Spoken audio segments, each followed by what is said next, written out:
It was 2:03 in the morning when my husband's phone lit up on the kitchen counter. I wasn't trying to invade his privacy. I wasn't searching for proof of an affair. I wasn't even suspicious. I couldn't sleep. After 25 years of marriage, insomnia had become an old acquaintance. Some nights, I wandered through the house instead of lying in bed pretending rest would eventually find me. I would straighten the cushions in the living room, rinse dishes that were already clean, or stand by the kitchen window watching the empty street outside our home in Columbus, wondering how a neighborhood could feel so peaceful while a person inside it felt so restless. That night, Ethan's phone buzzed as it charged beside the coffee maker. I almost ignored it. Then the screen lit up again. It wasn't a message. It wasn't a missed call. It was a calendar reminder. I picked up the phone without thinking. For years, we had shared passwords, calendars, grocery lists, and family schedules. There had never been a reason to hide anything from one another. I expected to see a dentist appointment, a meeting at work, or maybe a reminder to pick up dry cleaning. Instead, I saw 4 words. Pretend to care. That was it. No explanation, no context, just 4 words. The reminder had been created months earlier and scheduled to repeat every year on our wedding anniversary. I read it again. Then again. My hands didn't shake. My heart didn't race. Everything inside me became strangely still, the way the air grows unnaturally quiet just before a thunderstorm breaks. For a long time, I stood barefoot on the cold tile floor, staring at a sentence that somehow explained years of silence better than 1,000 arguments ever could. People imagine the end of a marriage as something loud, a slammed door, a confession, someone walking away with packed suitcases before sunrise. That wasn't what happened to mine. Mine ended in silence. Or maybe it had ended years before, and I was only discovering its body now. If you're expecting a story about a woman who catches her husband cheating and immediately files for divorce the next morning, this isn't it. I almost wish it were. This is the story of a marriage that quietly stopped breathing while both of us continued pretending it was alive. It's the story of a man who had been emotionally gone for more than 2 decades before I understood what I was looking at. It's also the story of a woman who became so determined to keep the peace that she stopped asking herself whether there was still anything left to protect. Before we continue, I'd love to know where you're watching from. Leave your country or city in the comments below. And if stories about love, loss, and the complicated truths people hide behind ordinary lives resonate with you, subscribe so you don't miss the next one. My name is Rachel. I'm 51 years old. For most of my adult life, if you had asked anyone who knew us to describe my marriage, they would probably have used words like stable, solid, or dependable. Those words aren't always wrong. Sometimes they're simply incomplete. I met Ethan when I was 23 years old. I had just started my first real job at a marketing firm in Columbus. Everyone in the office seemed permanently exhausted, permanently caffeinated, and permanently convinced that whatever project they were working on would somehow change the future of advertising. It never did. Ethan worked 2 floors above me in accounting. He wasn't the loudest person in the room. He wasn't the funniest. He wasn't the most charming. He was simply present. While everyone else seemed eager to talk about themselves, Ethan listened. The first time we spoke was during a coworker's birthday gathering at a downtown bar. Instead of asking the usual questions, where I grew up, what I liked to do on weekends, whether I was seeing anyone, he asked me something no one had asked before. If everything worked out exactly the way you wanted, he said, what would you be doing 10 years from now? I laughed. Not because the question was funny, but because it sounded as though he genuinely wanted the answer. I'd be writing, I admitted. Books, essays, anything people might remember. Most people smiled politely whenever I said that. Some changed the subject. Others reminded me how difficult it was to make a living as a writer. Ethan didn't. He nodded once and said, "Then don't wait 10 years to begin." It was such a simple sentence. I carried it home with me that night. I remember telling my roommate, "I think I met someone different." Looking back, maybe I fell in love with the version of Ethan I believed those moments revealed. Or maybe those moments were real, and people simply change in ways no one sees coming. Our relationship wasn't built on dramatic gestures. There were no surprise trips to Paris. No grand declarations shouted beneath apartment windows. Instead, there was consistency. He called when he promised he would. He remembered the anniversary of my father's death. He knew I hated cilantro. He never forgot my birthday. After growing up in a home where my parents fought loudly enough for the neighbors to hear, Ethan's steadiness felt almost miraculous. His calm became my definition of safety. What I didn't understand then was that calm and connection are not always the same thing. Sometimes silence is peace, sometimes it's distance. The difficult part is realizing which one you're living inside. We dated for 3 years. We became engaged after 2, married after 3. I still remember standing at the altar believing I had chosen the one person who would never become a stranger. I believed love, once found, stayed found. No one tells you that marriages rarely collapse overnight. Most fade so gradually that the people living inside them hardly notice. You don't wake one morning feeling unloved. You wake after thousands of ordinary mornings and suddenly realize you've been lonely for years. 4 years after our wedding, Sophie was born. She changed everything. At least, that's what I believed for a very long time. Back then I blamed the exhaustion that comes with new parenthood. The sleepless nights, the endless bottles, the diapers, the feeling that every conversation somehow became about survival. Looking back now, I think something else arrived alongside our daughter. Not because of her, never because of her, but because somewhere between becoming parents and becoming partners in routine, Ethan began quietly disappearing from a life he still physically occupied. I didn't recognize it then. Love has a remarkable ability to explain away what fear refuses to examine. If someone comes home quieter than usual, you tell yourself work must be stressful. If they stop reaching for your hand, you assume they're tired. If they begin looking through you instead of at you, you convince yourself every long marriage eventually becomes comfortable. It would take me 21 years to realize how often I had mistaken comfort for absence. Standing in my kitchen at 2 o'clock that morning, staring at those 4 words glowing on Ethan's phone, I couldn't yet see the whole picture. I didn't know there would eventually be a hotel receipt. I didn't know there would be another woman named Vanessa. I didn't know about the hidden folder on Ethan's laptop containing more than 20 years of private journal entries. All I knew was this: no husband accidentally creates a yearly reminder telling himself to pretend to care. Whatever that sentence meant, it had been written long before I found it. And for the first time in 25 years, I stopped asking myself whether something was wrong. Instead, I began asking a far more frightening question. How long had it been wrong before I finally noticed? People often ask me when my marriage began to fall apart. I wish I could answer with certainty. I wish I could point to one argument, one betrayal, one unforgettable night and say, that was the beginning. But marriages rarely end that way. Most of them fade so quietly that, by the time you realize something has been lost, you can no longer remember what it felt like before it disappeared. If I had to choose a place to begin, I would tell you about the years after Sophie was born. Not because she changed our marriage. She didn't. She simply arrived at the same time something inside it began changing, without either of us knowing how to stop it. The first year of her life looked exactly the way most new parents' lives do. Neither of us slept much. We argued over whose turn it was to wake up at 3 in the morning. We celebrated ridiculous victories, like finishing dinner while it was still warm, or managing an entire afternoon without Sophie crying.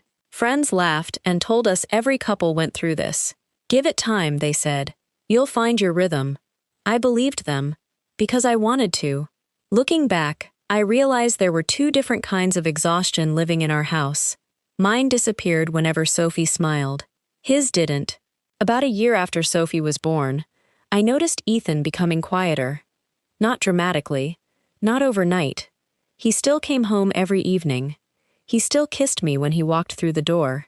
He still asked how my day had been.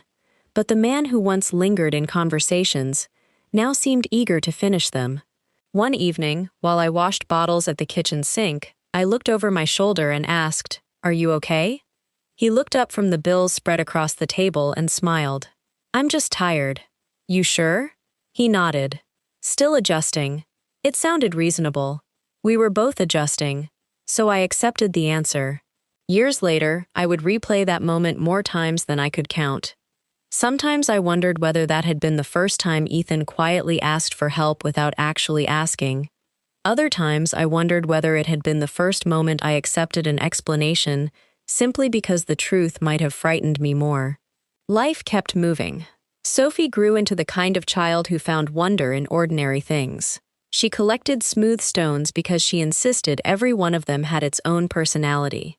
She asked impossible questions over breakfast. "If the moon follows us home," she asked once, "who follows the moon?" She filled notebooks with stories about talking trees, invisible cities, and little girls who believed every ending could be rewritten if they were brave enough. She reminded me of the dreams I used to have before adulthood became a list of responsibilities. And Ethan adored her. There has never been a single moment when I doubted that. He taught her to ride a bicycle. He attended every school recital. He spent entire weekends building science fair projects that usually looked far more impressive than anything a fourth grader should reasonably submit. Every Christmas Eve, he stayed awake long after midnight assembling bicycles, doll houses, and impossible-looking toys, while pretending not to notice that I had been watching him from the hallway. If someone had judged Ethan only by the father he was, they would have called him extraordinary. It was after Sophie went to bed that our marriage quietly changed. At first, it happened in ways so small they barely seemed worth noticing. We stopped lingering over dinner after the dishes were cleared. He started bringing work home more often. Instead of sitting beside me on the couch, he sat in the armchair across the room with his laptop balanced on his knees. Sometimes we spent an entire evening together without sharing more than a handful of sentences. Not because we were angry, because neither of us seemed to know what to say anymore. The conversations that had once wandered effortlessly from dreams to memories to impossible plans slowly shrank into practical exchanges. "Did you pay the electricity bill? Sophie's appointment is Thursday. The car needs new tires. Don't forget your mother's birthday." We still spoke every day. We had simply stopped talking about ourselves. One Saturday afternoon, while cleaning out a closet, I found a cardboard box filled with things from when we were dating. Movie ticket stubs, postcards, birthday cards, a faded napkin from the cafe where Ethan had asked me to marry him. I sat on the bedroom floor smiling as I read through them. When Ethan came upstairs, I held up one of the cards. "Do you remember this?" He looked at it for a second before smiling politely. "Vaguely. You wrote 4 pages." "I did?" "You filled every inch of the card." He laughed softly. "I guess I had more time back then." He walked downstairs before I could answer. I sat there holding the card long after he left. It wasn't what he said that stayed with me. It was what he didn't. He never asked to see the rest of the box. He never sat beside me. He never opened a single memory. Around our 5th wedding anniversary, after Sophie had fallen asleep upstairs, we sat on the back porch listening to crickets while the summer air drifted through the yard. For reasons I still can't explain, I turned to him and asked, "What do you think makes a marriage last?" He didn't answer immediately. Instead, he stared into his coffee for so long I wondered whether he had heard me. Finally, he said, almost to himself, "I think most people just get used to each other." I waited. "I don't know if that's the same as staying in love," he continued, "but I think it's what most marriages become." At the time, I smiled. It sounded thoughtful, practical, the kind of thing people married for years eventually learn. I even remember agreeing with him. Looking back, I hear something completely different. I hear a man trying to describe a feeling he didn't yet understand. Someone standing on the edge of a truth he wasn't ready to admit. The frightening thing about hindsight is that it rewrites conversations you thought you had already understood. My sister Maya noticed the change before I did. She always had. We grew up in the same chaotic house, listening to the same arguments between our parents. The difference was that Maya confronted discomfort. I explained it away. She visited one autumn when Sophie was 6. The afternoon was filled with flour, cookie cutters, and Sophie insisting every gingerbread man needed a different personality. After dinner, Ethan excused himself. "I've got some work to finish before tomorrow." He smiled, kissed Sophie's forehead, and disappeared upstairs. As soon as his footsteps faded, Maya looked at me, not casually, carefully. "Can I ask you something?" "Of course." "Are you happy?" Not, "Are you and Ethan happy?" Just, "Are you happy?" I laughed because I didn't know what else to do. "I have a wonderful husband, a beautiful daughter, a nice home. I'm lucky." She listened without interrupting. Then she said quietly, "Rachel, none of that answers my question." The kitchen suddenly felt much smaller. I looked down at my hands. "I think this is just what marriage becomes." "What does that mean?" "Comfortable, predictable, settled." Maya reached across the table and squeezed my hand. "Just don't mistake being settled for being happy." I promised her I wouldn't. Years slipped by with astonishing speed. The promise I made that night disappeared beneath the ordinary routines of everyday life. If someone had looked through our family photo albums, they would have seen exactly what I wanted them to see. Smiling faces, beach vacations, birthday candles, matching Christmas pajamas. Ordinary happiness. Photographs are remarkable at preserving moments. They're terrible at preserving silence. No picture ever captured the evenings Ethan spent staring through the television without watching it. No holiday photograph showed how often I wondered whether to start another conversation before deciding it wasn't worth interrupting the quiet. No camera recorded the distance between two people sitting on the same couch. Somewhere along the way, I stopped expecting us to become close again. I simply became grateful whenever things felt peaceful. I mistook routine for intimacy, silence for stability, the absence of conflict for the presence of love. It would take another 15 years, and 4 words glowing on a phone screen at 2 o'clock in the morning, for me to understand how completely I had confused those things. By then, the truth had already been living with us for a very long time. We just hadn't found the courage to give it a name. People often imagine that if a marriage is dying, there must be obvious signs: raised voices, broken dishes, someone sleeping on the couch. That wasn't our story. If anything, the years between Sophie's 6th birthday and her 21st were remarkable for how ordinary they appeared. Those are the years I return to most often now, searching for the exact moment the marriage I thought I had quietly became the marriage I was actually living. I still haven't found it. Perhaps there wasn't one. Perhaps love doesn't disappear all at once. Perhaps it leaves the way daylight does, so gradually that you don't realize it's gone until you're standing in the dark. As Ethan's career advanced, so did his hours. At first, it was 1 late evening each week. Then 2. Soon there always seemed to be another client to meet, another report to finish, another promotion just within reach. His explanations always sounded reasonable. They were detailed enough to answer my questions, yet somehow brief enough to discourage more of them. I accepted every one, not because I was naive, because accepting them was easier than asking myself why I had started eating dinner alone more often than not. I became surprisingly skilled at making excuses for someone who wasn't asking me to. "He works hard for us. He's under a lot of pressure. This season at work won't last forever." I repeated those sentences so often that eventually I stopped hearing them. They became part of the background noise of our marriage. Sophie noticed more than I realized. Children who grow up in quiet houses become experts at reading what isn't being said. She never asked why her father came home so late. She never complained when he missed dinner. Instead, she adjusted. If Ethan wasn't home by 7, she'd quietly help me clear the table without mentioning the empty chair. If he arrived after she'd gone to bed, she'd simply ask the next morning whether he'd had another busy night at work. She accepted our routines because children rarely question the world they're raised in. They assume it's normal. That realization still breaks my heart. Around Sophie's 20th birthday, something happened that has stayed with me ever since. At the time it seemed insignificant. Now it feels like one of the clearest memories I have. The three of us were eating dinner together, something that had become surprisingly rare. Sophie had recently begun talking excitedly about graduate school. She described professors she admired, internships she wanted to apply for, and the kind of life she hoped to build after university. She spoke with the confidence of someone just beginning to discover who she might become. As I listened, I felt an overwhelming sense of pride. I looked toward Ethan, expecting to share one of those small parental moments that require no words. The kind where two parents simply exchange a glance that says, "Can you believe we raised this remarkable person?"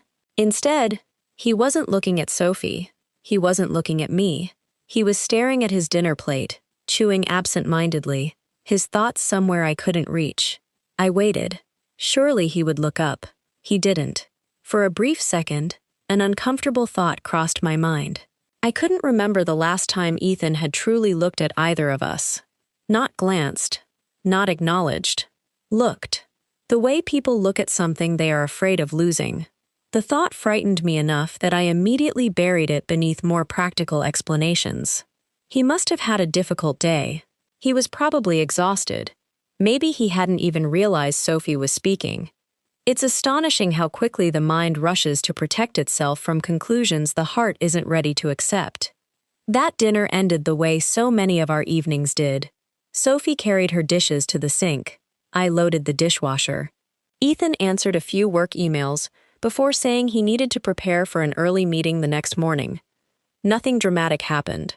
No one argued. No one cried. Yet years later, when I tried to remember the beginning of the end, my mind returned to that ordinary Tuesday evening, more often than almost any other. Not because anything happened, because nothing did. Around that same period, I heard the name Vanessa for the first time. It slipped into conversation so casually that I barely noticed it. "There's someone new in the office," Ethan said one evening while loosening his tie. "Transferred from the Cleveland branch. What does she do? Project management." That was the entire conversation. If someone had asked me then whether the name meant anything to me, I would have said no, and I would have been telling the truth. Vanessa wasn't yet a person in my story. She was simply another coworker, another name among dozens Ethan occasionally mentioned after work. Looking back, I don't believe she entered our marriage that day. I think she entered my awareness that day. Those are very different things. Sometime during that year, I began performing happiness. I didn't call it that, of course. I told myself I was protecting our family. If I smiled more, perhaps the atmosphere at home would become lighter. If I asked Ethan more questions about his day, maybe we'd begin talking the way we used to. If I suggested date nights often enough, perhaps we'd remember who we had once been. He answered every question politely, kindly even, but his replies became increasingly efficient, complete enough to end the conversation, never open enough to continue it. One evening I asked him whether he wanted to go away for our anniversary. He smiled faintly. "Maybe next year," he said. There was always a next year, until one day there wasn't. The strangest part is that neither of us seemed angry. We had simply become experts at living parallel lives inside the same house. We shared calendars, mortgage payments, family holidays, medical insurance. But little by little, we stopped sharing ourselves. I sometimes wonder whether loneliness feels heavier when you're completely alone, or when the person sleeping beside you no longer knows how to reach you. At the time, I believed this quiet distance was simply what happened after 25 years together. I didn't know that somewhere beneath our carefully maintained routines, Ethan had already begun admitting truths to himself that he had never spoken aloud to me. For the next several days, I said nothing. I made breakfast. I went to work. I folded Ethan's laundry, answered emails, called my sister about our mother's birthday, and smiled at neighbors who waved as they walked their dogs past our house. From the outside, nothing had changed. Inside, everything had.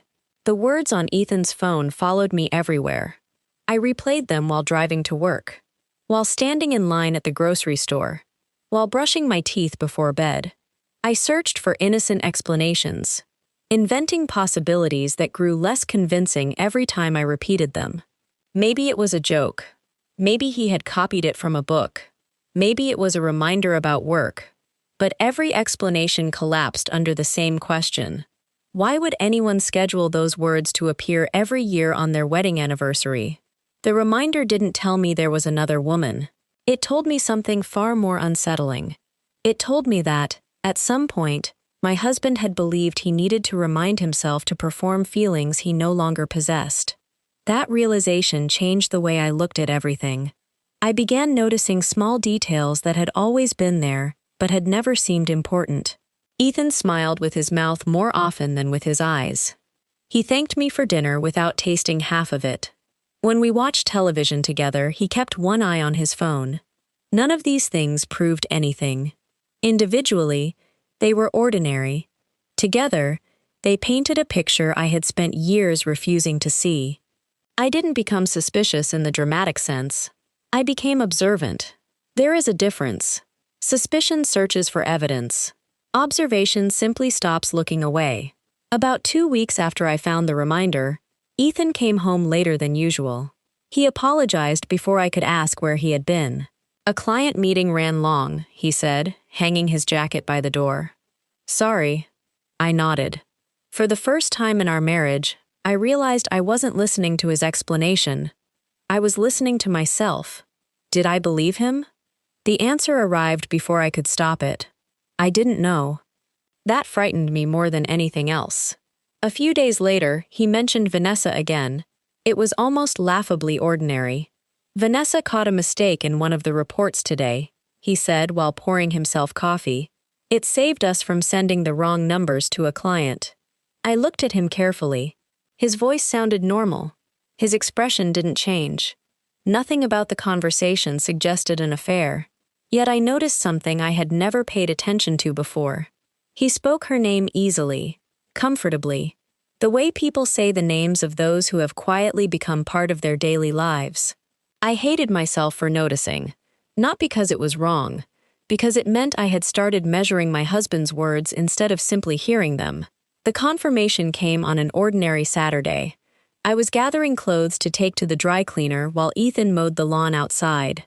His navy blazer felt heavier than usual. When I reached into the inside pocket, my fingers brushed against folded paper. I almost threw it away without looking. Instead, I unfolded it. It was a hotel receipt. A hotel 40 minutes outside Columbus. 1 room, 1 night.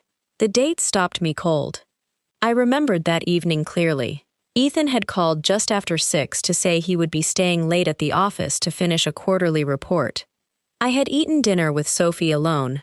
We had watched an old movie before she went upstairs to study. I had gone to bed believing my husband was working. He hadn't been. I stood in the bedroom staring at that receipt until my legs began to ache. There was no name beside his. No obvious confession. Nothing that would have convinced a jury. But I didn't need a jury. I needed honesty. The calendar reminder had planted a question. The receipt answered it. Not completely, but enough. Downstairs, I heard the lawnmower stop. A few seconds later, the garage door opened. Ethan was home. I folded the receipt exactly as I had found it and slipped it back into the pocket. Not because I wanted to protect him, because I wasn't ready to confront a truth I had only just begun to understand. That evening, we ate dinner together. Sophie told us about a professor who had encouraged her to apply for a research fellowship. I smiled. Ethan congratulated her. The conversation sounded perfectly normal. Only I knew that every ordinary sentence now carried an invisible weight. After Sophie went upstairs, Ethan kissed my forehead. "I'm going to bed," he said. "I've got another early meeting." I watched him disappear down the hallway. Then I walked into the kitchen, sat alone at the table, and finally admitted something I had spent years refusing to believe.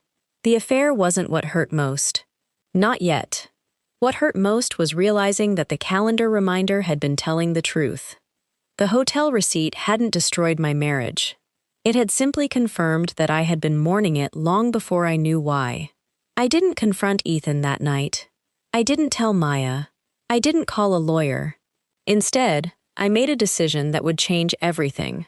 If I was going to end 25 years of marriage, I needed to know whether I was ending it because of one mistake, or because the life I thought I had been living had quietly disappeared years before. So I began paying attention. Not to catch him, to understand him. And without realizing it, I had taken the first step toward discovering something far more devastating than an affair.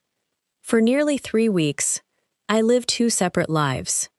In one, I was the woman everyone expected me to be. I packed Ethan's lunch every morning. I asked Sophie about her university classes. I answered work emails, folded laundry, paid bills, smiled at neighbors, and laughed at conversations I barely heard. If someone had looked at my life from the outside, they would have seen nothing unusual. The other life existed entirely inside my mind. Every ordinary moment carried a question. Every silence sounded different. Every familiar habit suddenly felt rehearsed. The calendar reminder had been the first crack. The hotel receipt widened it. But neither answered the question that followed me into every room of our house. Not who Ethan had become involved with. When had I actually lost him? Not to another woman. To himself. That question settled over my days like a shadow. I would be unloading the dishwasher and suddenly remember an anniversary dinner where he spent more time staring through the restaurant window than looking at me. I would hear one of our favorite songs on the radio and realize I couldn't remember the last time he reached for my hand without me reaching first. Even the silence inside our home had changed. It no longer felt peaceful. It felt crowded with things neither of us had been willing to say. One Tuesday evening, Ethan came home almost an hour later than usual. "I'm sorry," he said before I had the chance to ask. "Quarter-end reports. I feel like I've lived inside spreadsheets all week."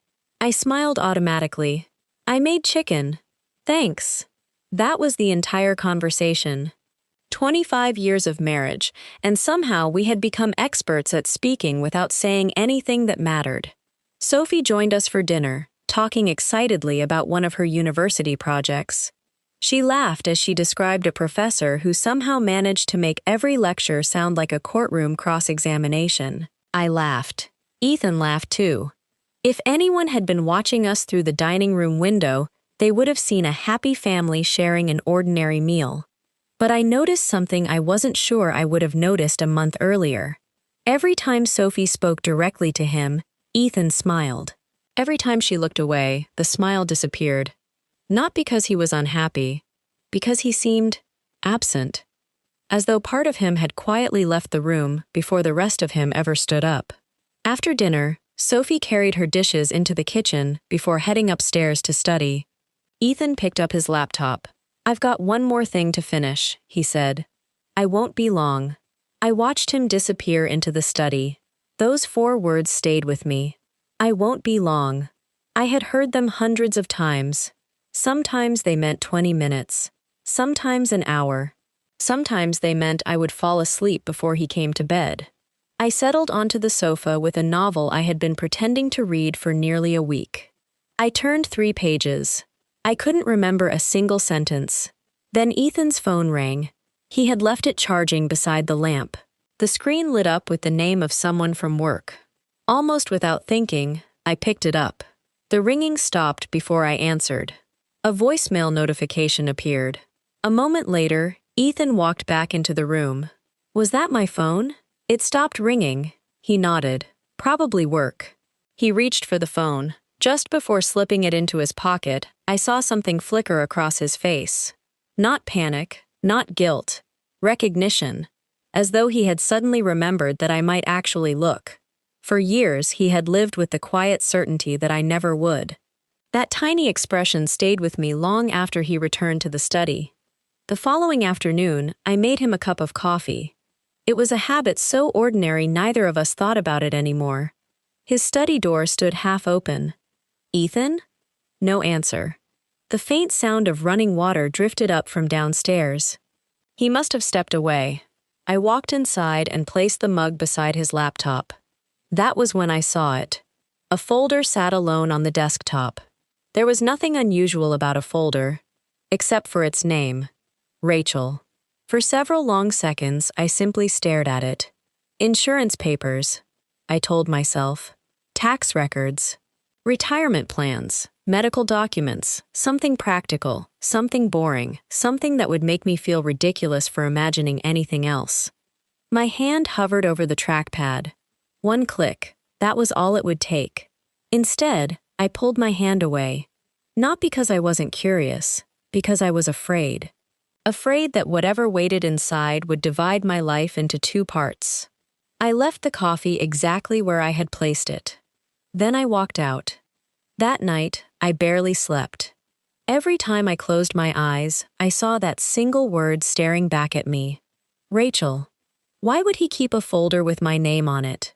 If it contained ordinary household documents, why not call it taxes or mortgage or insurance? Why my name? The questions multiplied faster than the answers. I found myself replaying years of memories with frightening clarity. The birthday cards whose messages grew shorter. The anniversary dinners that became traditions instead of celebrations. The vacations where we smiled for photographs and spent long stretches sitting beside each other without speaking. The evenings Ethan stood at the kitchen window so long I sometimes had to say his name twice before he answered. Memory is a strange thing. It doesn't rewrite the past. It simply rearranges it. Moments that once felt ordinary suddenly gather together until they form a picture you can no longer ignore. By the end of the week, something unexpected happened. I stopped obsessing over Vanessa, not because she no longer mattered, but because she no longer felt like the biggest mystery.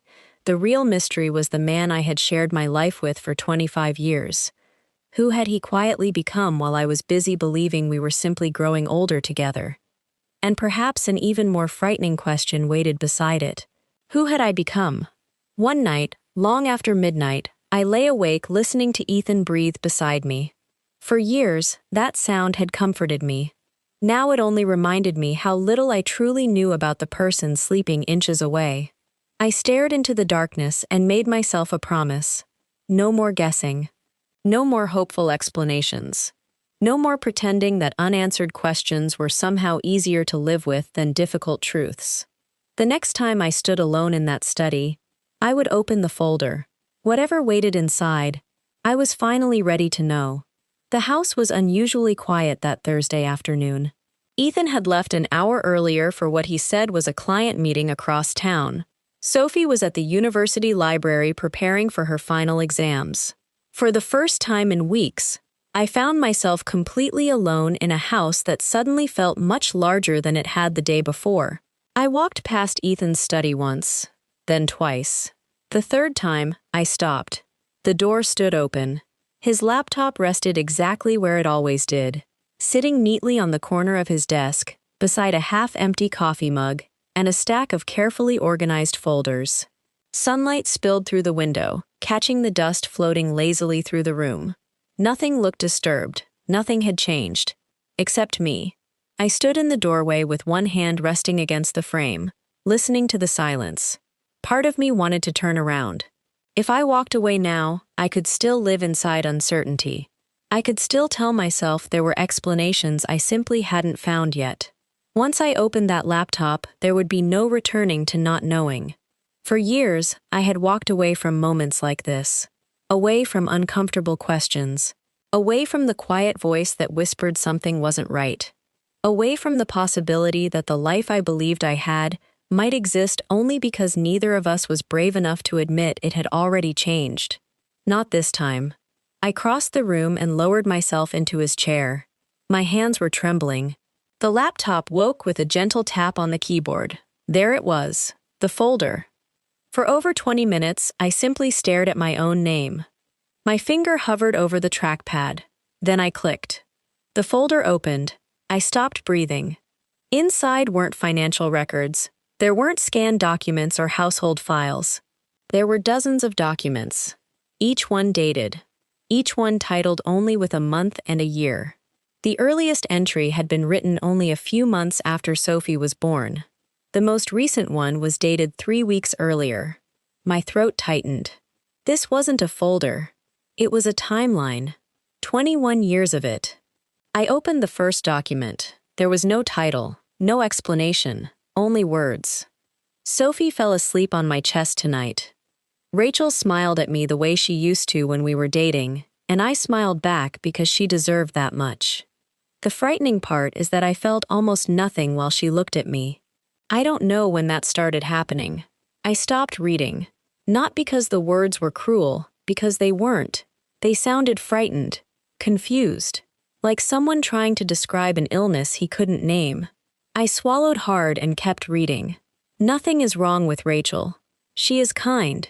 She is patient. She is a wonderful mother. If someone asked me to explain why I feel this way, I couldn't. I only know that I keep waiting to feel what I used to feel, and every morning I wake up hoping today will be different. A tear landed on the keyboard before I realized I was crying. I wiped it away quickly, almost instinctively, as though Ethan might walk into the room and somehow catch me reading words he had never intended me to see. Inside that room, my marriage was quietly being rewritten. I opened another entry, then another. Hours disappeared without my noticing. He wrote about watching me rock Sophie to sleep, wondering why he felt like an observer inside his own family. He wrote about anniversaries, admitting he planned elaborate dinners because he wanted me to have happy memories, even when he couldn't make himself feel the happiness he knew I deserved. He wrote after family vacations, ashamed that photographs captured a smile he no longer recognized as genuine. He wrote after Christmas mornings, promising himself that the coming year would be different. Again and again, I found the same pattern: hope, resolve, disappointment. Every year he believed the numbness would finally pass. Every year it remained. What hurt me most wasn't what he wrote, it was what he never did. He never blamed me, not once. He never called me difficult. He never suggested I had failed him. Every page carried the same heartbreaking confession. Rachel deserves better than the version of me she's living with. I leaned back in the chair and covered my mouth with both hands. For years, I had imagined that if my marriage ever ended, it would happen because of one terrible night. One explosive argument. One unforgivable betrayal. Instead, I was staring at 21 years of quiet surrender, a man who kept waiting for emotions he couldn't force himself to feel, a husband who believed tomorrow might repair what yesterday quietly damaged. Then I reached an entry that made me stop completely. I don't think I've stopped loving her because something is wrong. I think I've stopped feeling anything at all. And I don't know how to tell her without destroying the life we've built. I read the sentence again, then a third time. The room felt impossibly still. For weeks, I had convinced myself the affair explained everything. The hotel receipt, the late nights, the calendar reminder. I had built an entire story around those discoveries because they were easier to understand than this. But sitting in Ethan's chair, surrounded by 21 years of words he had never spoken aloud, I finally understood something that changed everything.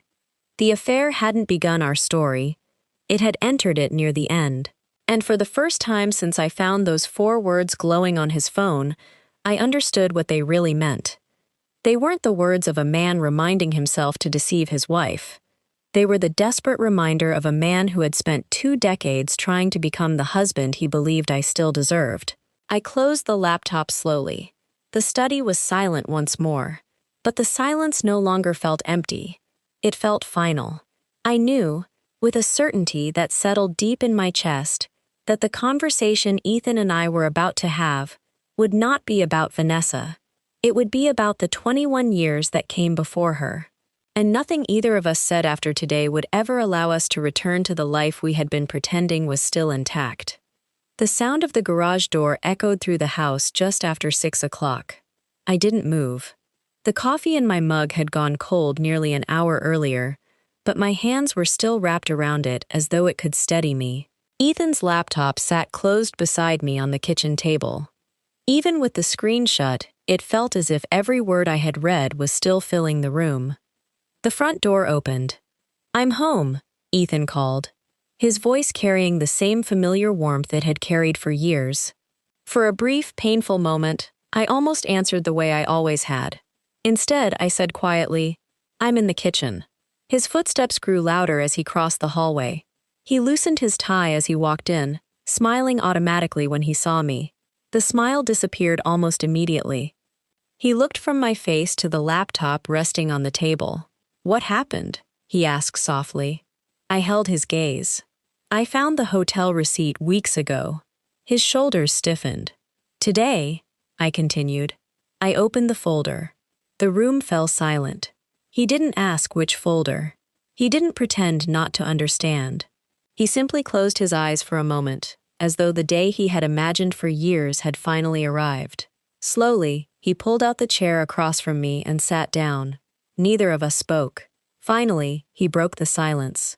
"I always wondered when this conversation would happen. You knew I would find it?" "I wasn't sure." He looked down at his hands. "But part of me hoped you would." The words landed harder than I expected. "You hoped I'd discover 21 years of journal entries instead of hearing the truth from you?" His jaw tightened. "When you say it like that, how else is there to say it?"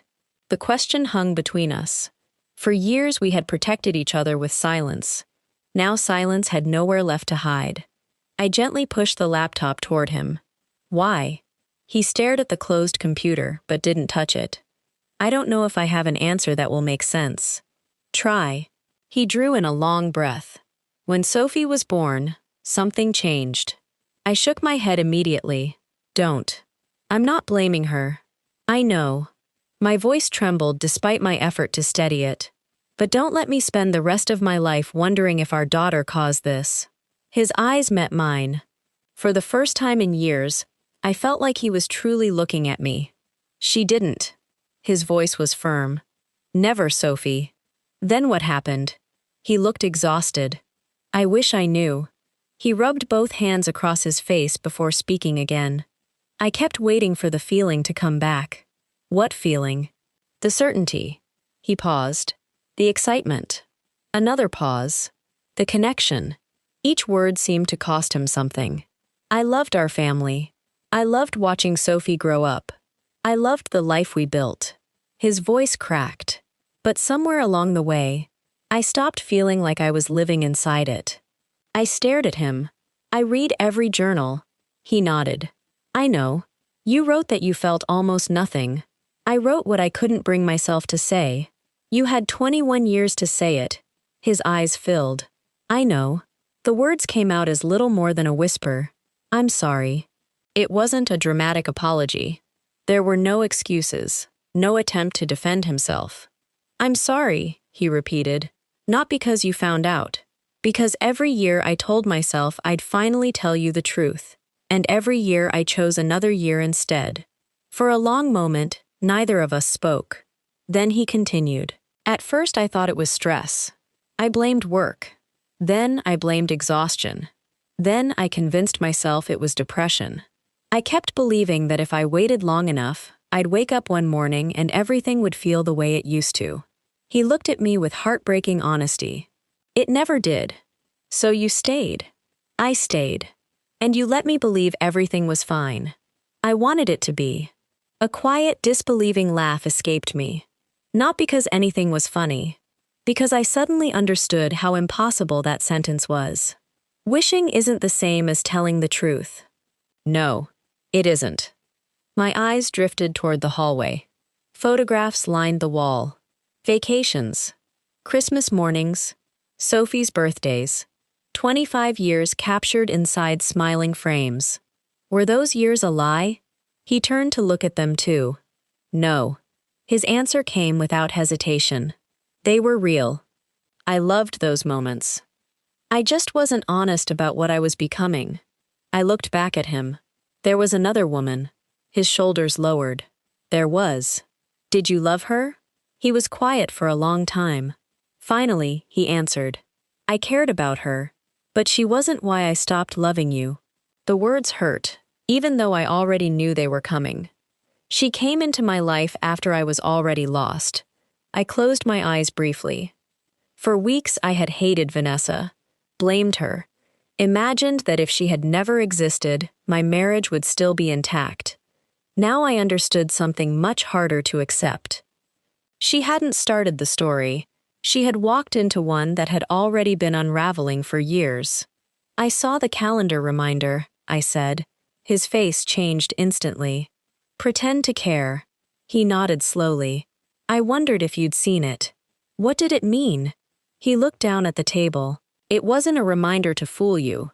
His voice was barely above a whisper. It was a reminder to keep trying. I frowned. I kept thinking that if I showed up, if I remembered our anniversary, if I planned the dinners, if I acted like the husband I wanted to be. He stopped speaking. His eyes filled with tears. Maybe one day I'd become him again. The kitchen was completely silent. Outside, the porch light switched on automatically as evening settled over the neighborhood. For 25 years, that light had meant home. Now it illuminated something else. The end of a life we had spent years trying to preserve through routine alone. As I looked across the table at the man I had loved for most of my adult life, I finally understood the answer I had been searching for since the night I found those 4 words glowing on his phone. They had never been instructions for deceiving me. They were the desperate reminder of a man who had spent years trying to become someone he no longer knew how to be. That realization didn't lessen the pain. If anything, it deepened it, because it meant our marriage hadn't been stolen in a single moment. It had disappeared quietly, one ordinary day at a time, while both of us kept hoping tomorrow would somehow bring back what yesterday had already taken away. The morning after Ethan and I finally told each other the truth, the house felt unfamiliar. Nothing had moved. The coffee maker still clicked on at 6:30. The newspaper still landed at the end of the driveway with its usual dull thud. Sunlight still spilled through the kitchen window, illuminating the same table where we had shared 25 years of breakfasts, birthdays, apologies, and conversations that, somewhere along the way, had become too careful to be honest. Everything looked exactly the same, only we had changed. Ethan came downstairs wearing the same blue sweater he wore almost every Saturday morning. He poured himself a cup of coffee, thanked me when I slid the cream across the counter, and for a brief moment I understood how strange grief could be. There we were, moving through familiar routines with the quiet precision of 2 people who had spent decades learning each other's habits, even as we admitted we no longer knew each other's hearts. "I've been thinking," he said finally. "So have I." He nodded. "I think we owe Sophie the truth." I looked down at my coffee. "Yes," I whispered. "We do. Not every truth. Some truths belonged only to us. But enough that she would never have to invent her own explanations." That evening, we asked Sophie to sit with us in the living room. She looked from me to Ethan, before either of us spoke. What happened? It wasn't a question asked out of surprise. It was the question of someone who had sensed the answer long before hearing it spoken aloud. I reached for her hand. "Your father and I have decided we're going to separate." She didn't cry immediately. Instead, she sat very still. After a long silence, she asked the question I had expected from the moment we sat down. "Is there someone else?" I glanced at Ethan. He lowered his eyes. "There was," I said carefully, "but that isn't where our story began." She frowned. "I don't understand." "I know." I squeezed her hand gently.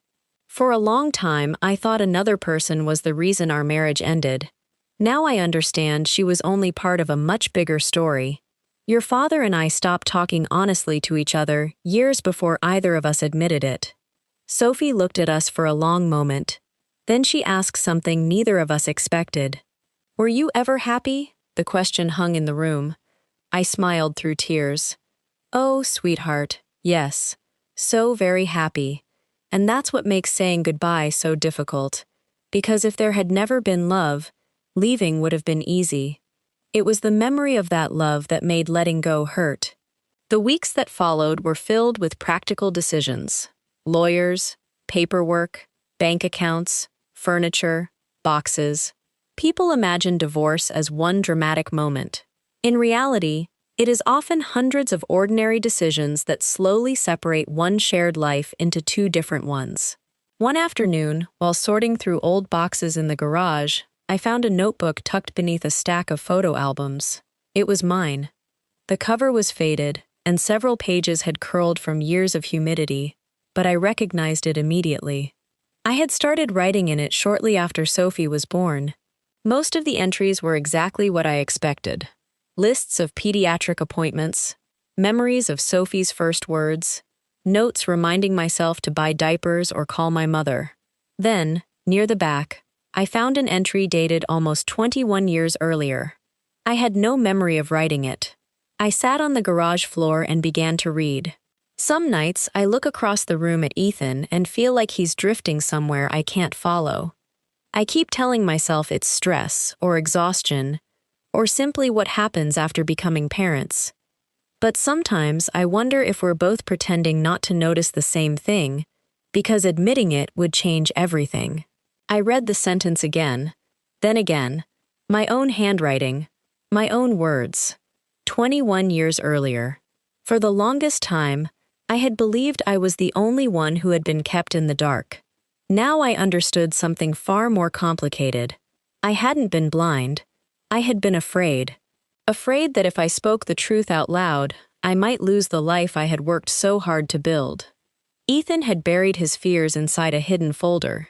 I had buried mine inside a forgotten notebook. Neither of us had been honest. Only our methods had been different. A few months after the divorce was finalized, Maya invited me to lunch. She studied my face for a moment before smiling. "You look lighter. I feel lighter." She reached across the table. "I'm proud of you." "For what?" "For finally answering the question I asked all those years ago." I smiled. "I wish I'd answered it sooner." "So do I." She paused. "But maybe you weren't ready then." For the first time, I believed she might be right. Healing isn't something you can force. Sometimes it begins only after the pretending ends. I heard about Vanessa almost a year later. Not from Ethan. From a mutual friend. They had broken up quietly. No scandal. No dramatic ending. Just another relationship that had reached a place where neither person knew how to keep carrying it forward. The news surprised me less than I expected. For a long time, I thought Vanessa had taken something from me. Now I understood she hadn't. She had simply arrived after something precious had already been slipping away. Whatever Ethan had been searching for, he hadn't found it there either. For the first time, I felt no anger. Only sadness. Not just for him, for both of us. Because I finally understood that love cannot survive forever on hope alone. One rainy afternoon, I unpacked the last box in my new apartment. At the bottom was an old notebook, a blank one. I smiled. Without thinking, I remembered something Ethan had asked me the night we met. "If everything worked out exactly the way you wanted, what would you be doing 10 years from now?" And I remembered his answer after I confessed I wanted to write. "Then don't wait 10 years to begin." Life has a strange sense of irony. The man who had unknowingly broken my heart had also been the first person who believed I could become the writer I dreamed of being. I opened the notebook. For several minutes, I simply stared at the empty page. Then I wrote the first sentence.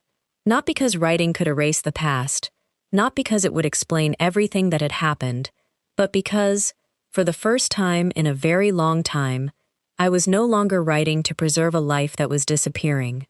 I was writing to begin one that was finally my own. Sometimes people ask whether I forgive Ethan. The answer is more complicated than yes or no. I forgive the young man who believed love, once found, would last forever. I grieve the husband who spent years waiting for feelings he couldn't force back into existence. And I forgive the woman I used to be, the one who confused silence with peace, routine with intimacy, and endurance with happiness. If there is one thing I hope you take from my story, it isn't that marriages fail. Many don't. It isn't that affairs destroy relationships. Sometimes they do. It's this. The most dangerous secrets are rarely the ones we keep from each other. They're the ones we keep from ourselves. If you have stayed with me until the end, thank you for listening. And tonight, before you go to sleep, ask yourself one honest question. Not whether your life looks successful, not whether everyone else believes you're happy. Ask yourself the same question my sister asked me all those years ago. Are you happy? Because sometimes that single question has the power to change a life long before it quietly becomes one you're only pretending to live.